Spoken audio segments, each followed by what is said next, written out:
Servus Freunde, my name is Jimmy Cage. Buddymeister. K.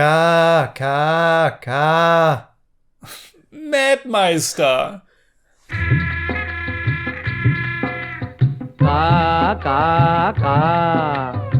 ஆகாரம் உண்ண எல்லோரும் ஒன்றாக அன்போடு ஓடிவாங்க.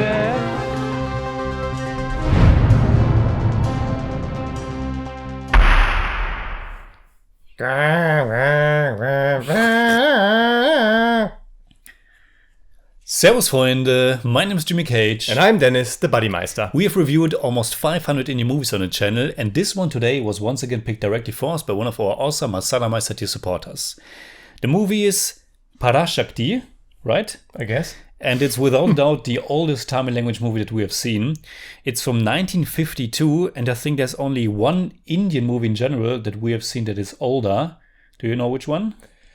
We've talked about it, but I don't know. I think it's Avara, Raj Kapoor's Avara, which is from 1951.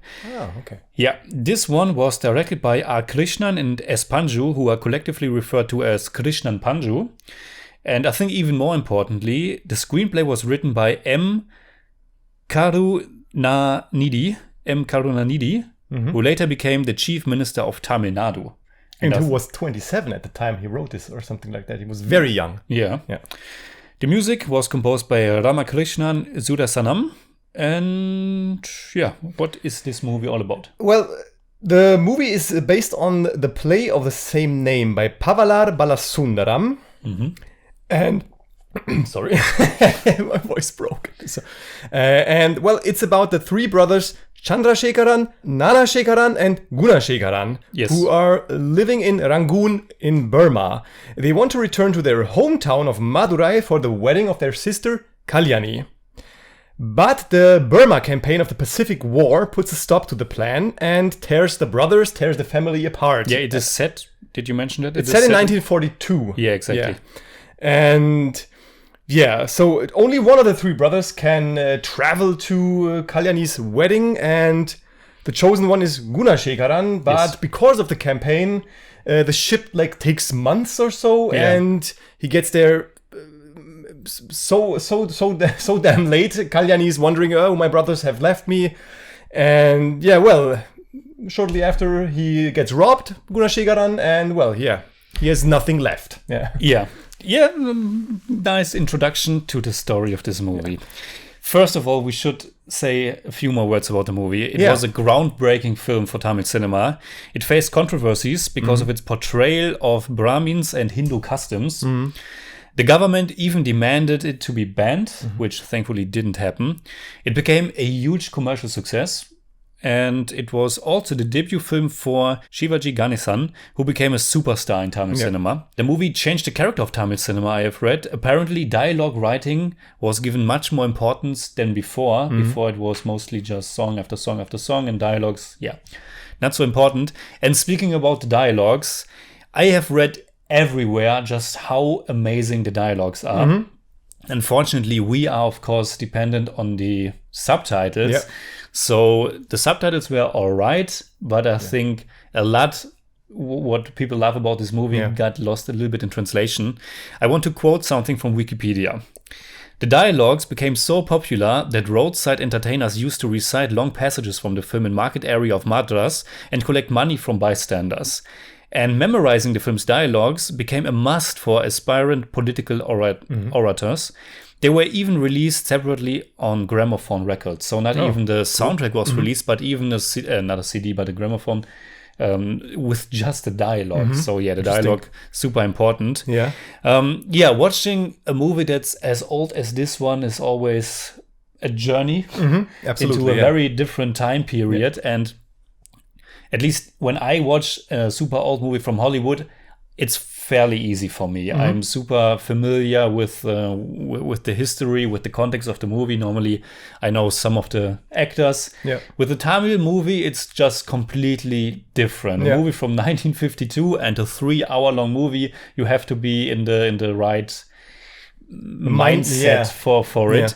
And we will review this movie, and we will review the movie. to know the political context, stuff like that is, I think, ask too much for two foreigners like us. It was a very important movie because it's also a political movie. It's a so-called DMK movie. It was supported or maybe even funded, I think, by the Dravida Munnetra Kalagam. That's a regional party from Tamil Nadu that originally fought for an independent Tamil state, but today confines its demands to the preservation of the Tamil identity and culture in India. So it was just founded 3 years before the movie. They were founded in 1949. Yeah, and of course, this movie also began a wave of movies that were kind of propaganda movies in a way to we have to bring forth the message, the morale of our party. Yeah. And a lot of young people were totally into this party and into these kinds of movies. Because we already talked about Karunanidhi, the young screenwriter. Yeah, he was. I think he was a part of this this movement. Yeah, and like you said, he became, like I said, the prime minister of Tamil Nadu. I think. Not just once, but I think if you combine all his time as a prime minister, it was the longest one in Indian history. Yeah, well, I think also Ganesan and all the other actors were kind of ambassadors for this party, and later or before that even were in some kind a part of this party. Yeah. I mean, we have watched almost 500 Indian movies by now. And one thing that we certainly know by now is that cinema and politics are very closely intertwined in India. And especially, I think, in Tamil cinema. And this one is, of course, very important for that, phenomenon to begin with. Yeah. So, like you said, it was kind of hard to really wrap my head around this movie because a part of me only can criticize or think about this movie in just the technical ways. How did I like this movie? Was I entertained? How was it made? And the other part, all the things that created the controversy back in the 50s. I personally. Of course, now it's 70 years old. Yeah. Now, I think it was probably a very bold and progressive movie for its time to not only criticize or make a distinguished portrayal of Brahmins, of priests, of Hindu customs, but also talk about Hindu practices, superstition, and also the caste system and all this. It's quite bold, and I think. For me, as an outsider, I can say that this movie is probably more topical and timely than ever before. It's like this movie has themes. This movie has themes that don't get old. These themes don't get old, and this movie, theme-wise, topical-wise, it's very timely. Yeah, absolutely. So I assume you like the movie. I like the movie, and like I said, the faults that I can find with it is they are more in the length and the narration and in this stuff. Yeah. How about you? I like the movie a lot as well. Yeah, nice. So we are going to talk about the movie. We are not really familiar with the political party, so we talk about the movie. First of all, it was the introduction to Shivaji Ganesan, and I think he's really a revelation. He was so awesome to see him on the screen. He came from the theater. I think the other actors as well. I read there were some problems with him at first. They weren't happy with his performance. I think he's amazing from beginning to end. Yeah, full of energy and also in full control of his body. He has all this. It's a mishmash of dramatic acting and comedic acting, and he's doing a lot of slapsticky work, jumping around with fast movement, and it's he knows what he's doing. It's really great. Yeah, he's great. Yeah, the movie is, of course, a melodrama. Yeah. So watching a melodrama from 1952 from India, you have to know what you're getting yourself into. It's pretty much like an exploration of poverty. It's about these people who are coming from a rich family, they have good lives, and now through war, circumstances, and the harsh society, they are all down on his luck. Or the oldest brother, he becomes a judge. He becomes a judge. Yeah. But the other brothers and the sister, they are all having this really hard life all of a sudden, and it's a melodrama that hits you with everything melodrama has to offer. The woman gives birth to a child. Immediately, the father of the child dies. The grandfather dies at the same moment because of a shock. It's almost comical, but it's a melodrama. And then she becomes homeless, and she has to survive in this harsh society. Every man that she meets kind of protects her, but then also wants to molest her. So first this big shot gangster. Then the big shot's black marketeer, I think. Yes, the other. And then finally the priest, which is what is the main reason for the controversy, that there is a priest that tries to molest her in the temple. So of course this is an absolute no-go. And by that, the movie is also addressing this hypocrisy of these holy men who preach and living something else. Absolutely. And the movie is 3 hours long. I think the beginning I thought was great. The introduction. We get this first song, which is all about the pride and the beauty of the Tamil culture, or not just the Tamil, but what's the name? Dravida. So basically South India. We have the song where the Malayalam language comes in, Telugu, Kannada, Tamil, and that's a great song. The song is about also why do people leave this place and try to find their luck somewhere else, come back home, and this is our culture, this is our home. Yeah, exactly. And then we get the introduction to all these characters, which is great. And then how the story is set in motion. Then I have to say the movie is like 1.5 hours or 2 hours, which is just poverty, and everybody is miserable.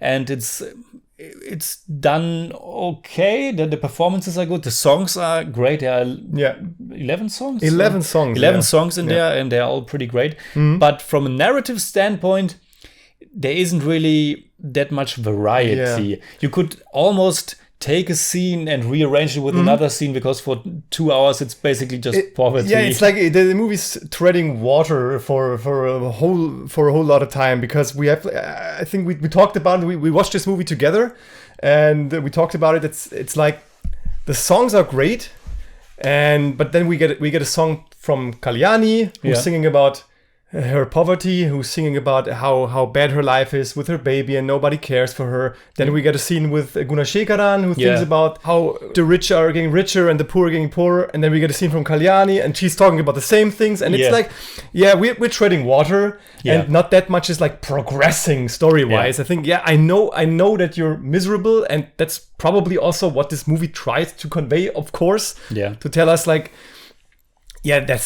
that's it. You don't get away with it so fast, and that's fine. But on a narrative standpoint, it's really like, whew, come on. I mean, it's 70 years old. It's from a different culture, and I think this is also where the dialogue thing comes into play, because we just have the subtitles, and if you can just understand the actual dialogue, the Tamil language is completely different, because it's like listening to some poetry or something like that. It's another form of entertainment and joy, and that's something that's that we miss.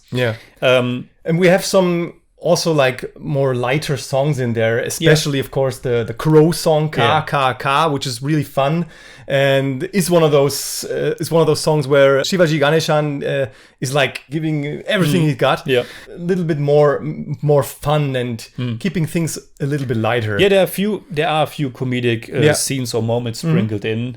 Of course, when Gunashekaran is the mad fellow and like being aggressive because he knows that's what works, and that's pretty fun.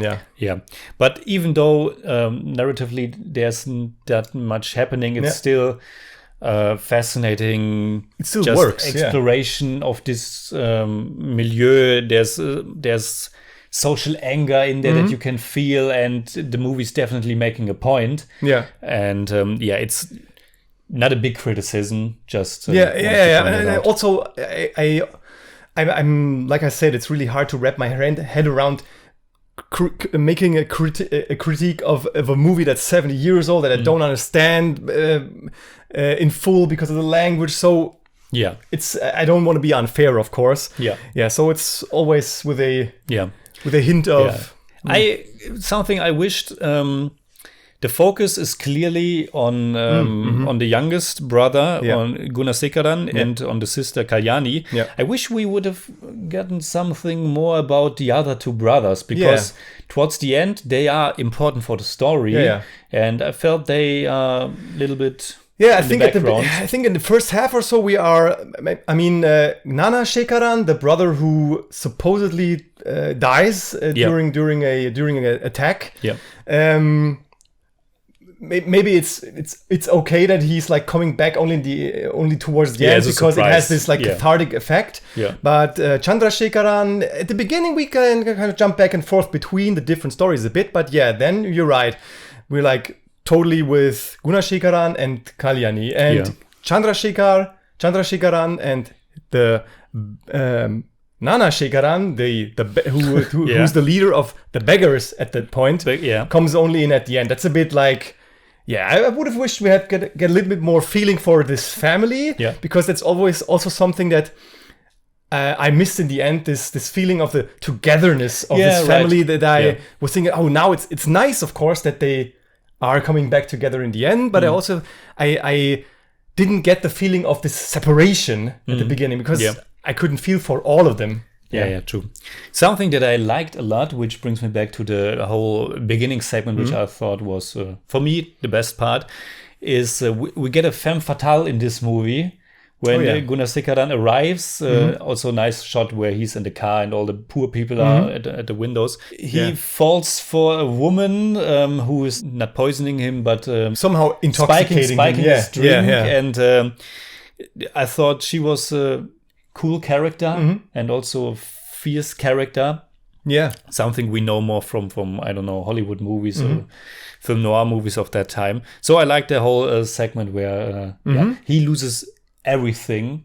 And he's immediately poor. He has nothing, and he then like acts as Kalyani doesn't recognize him, and he doesn't give away his real persona. It's kind of heartfelt and bittersweet how he doesn't want to tell her who he is, but he wants to be that guardian angel in the background looking out for her, and then he lost sight of her. And then we get one of the very intense scenes where he's fighting the first big shot in the yard, and it's a short fighting scene, but I thought it was really intense. It works I think it only works in like movies that are older. We have quite a steady shot. It's like only straight shooting the two people fighting. And it just works because it's so intense and raw. Totally. But of course the movie is raw in some departments. But I thought especially the lighting was very nice. There is one song, I think it's one song of Kalyani. I don't know the name by now at the moment, but it's really nice with the street lights, and I think there's a moonlight or something, and it's really moody and atmospheric, and it's really nice, almost noir-like in some scenes. I mean, it's a classic old studio production that definitely looks really nice. They're also interesting, neither a positive or a negative, just interesting to see how the storytelling was done in this movie at that time, because there are many parts where the actors are almost talking directly to the camera and giving you an update on the story. Like, this is what happened, this is how I feel about it. Or monologue, it's strange for us to see this, because we are coming from a tradition where it's show, don't tell. And where the runtime is oftentimes half of this movie. But here it's they're really talking about what's happening, talking how they feel, addressing the situation very directly. And again, this is where the great dialogues come in. For us, it was just, we know, just interesting. Not positive, not negative. But I also thought it really helped me at some moments, because I couldn't follow the story sometimes, and it was nice that I got this explanatory monologue or dialogue. So okay, now I get it. Yeah. So it has a very theatric and stagey execution. People are not only talking into the camera, but they're always talking like into the void next to the camera. That's something that's quite common that we know from Indian movies, not from the 50s, but also later movies.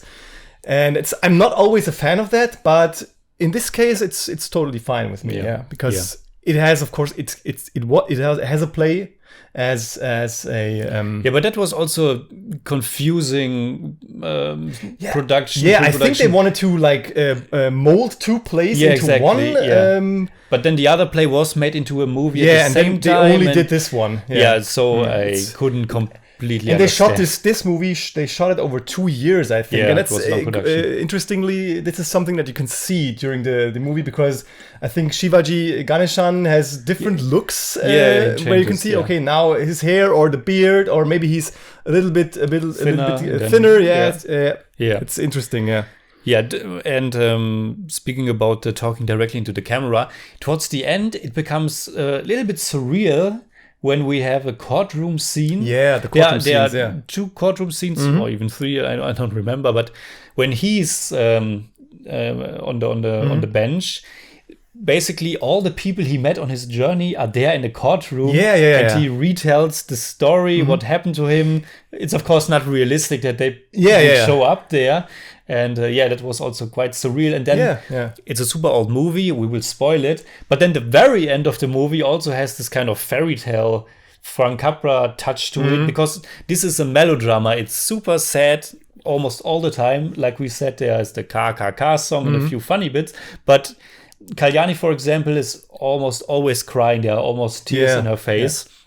It's a very sad movie. But the end, it's a happy ending. And normally, I think with movies like that the audience or the studio demands that there's a happy end, and it's like Deus Ex Machina, all of a sudden everything works out. But here, I actually liked it quite a bit, because the movie is very down, very sour. And I liked how at the end, they are really giving you a quite powerful, happy ending, and I think it was nice. I agree. I mean, as I said earlier, I didn't feel like the separation and togetherness of the family, but in the end, I was glad that they finally got this happy ending, because I thought they did nothing wrong. And they totally earned that, because they're very charming and likable family. And also because we, like a few minutes before, we get this heartbreaking scene where Chandrasekharan, as the judge, recognizes Kalyani, and that's really a strong scene where he's like watching. He was not watching in the camera, but he's like towards the cameras, and he's like the tears coming out of his eyes, and he's like breaking down. It's what a scene. She's also giving a great performance. She's so great. Sri Ranjani is the name of the actress. Sri Ranjani, and she gives such a long monologue about the plight of the women in society. Like, everyone wants to molest you. You have a child to feed. Nobody cares for you. It's a really powerful scene. Yeah, it's really great, because there's all these accusations where you as an audience like say, she's right. She's right. And of course, shortly after that, we get this, like what you talked about, ex machina scene where the baby didn't die, it fell into a boat. But okay, I take it. Absolutely. So, anything else? I don't think so. No. Then do you have something for me in German? Yes. Okay. Auch. Oh, you're really excited. Okay. Let's see. Okay. Auch wenn es mir die Länge und die etwas monotone Erzählweise nicht leicht gemacht haben, habe ich die Stärke und Energie von Parasakthi immer wieder gespürt. Ein 70 Jahre alter Film, der immer zeitgemäßer geworden ist. Not bad. Okay. Parasakthi, right? Parasakthi war nicht nur ein wegweisender Film für das tamilische Kino, sondern auch einer, dessen Effekt weit über das Kino hinausging. Als Außenstehender ist es zwar schwierig oder nahezu unmöglich, all seine Facetten richtig zu fassen, aber dennoch lässt sich sagen, was für ein mutiges, schonungsloses Melodrama hier geschaffen wurde. Und Shivaji Ganesan ist ganz großartig. It's nice. When you always tell me, hey, don't keep your Yeah, no, short, your German this one part, is pretty. and, This one is pretty long. Yeah. I'm always sitting there. Yeah, it's shorter. Yeah. Okay. So, what's your rating? My rating, it's difficult, like always. I mean, it's a groundbreaking movie in Tamil cinema. Rating a film sometimes feels strange and not fair. Yeah, it's not fair. It's super important for Tamil cinema. Yeah. It's super beloved. I can see all its merits, but this rating is completely personal, of course, and it's just my rating. It's a very long movie, and without really understanding the language, being dependent on the subtitles, for me, it's a strong 7 out of 10. It's more like 7.4, but I don't do that. For me, it's also 7 out of 10. It's more like 7.1, but I don't do that either. Nice. So, Jimmy. Yeah. Did you know that Shivaji Ganesan was the first Indian artist to visit the United... Did you know that Shivaji Ganesan Heard that before. was the first Indian artist to visit the United States as India's cultural ambassador in 1962? He went there on the invitation of US President John F. Kennedy. Didn't know that. It's awesome. All right, please let us know what you think about PARASAKTHI. Yeah, in the comments below. You can hit me up on Twitter, Instagram, Letterboxd, and also on Patreon, simply at the Jimmy Cage. And you can hit me up on Twitter at the Buddymeister. And as always, if you enjoyed this review, please give us a thumbs up, share, subscribe, whatever you like. And make sure you hit that bell for all we have to tell. Ka, ka, ka.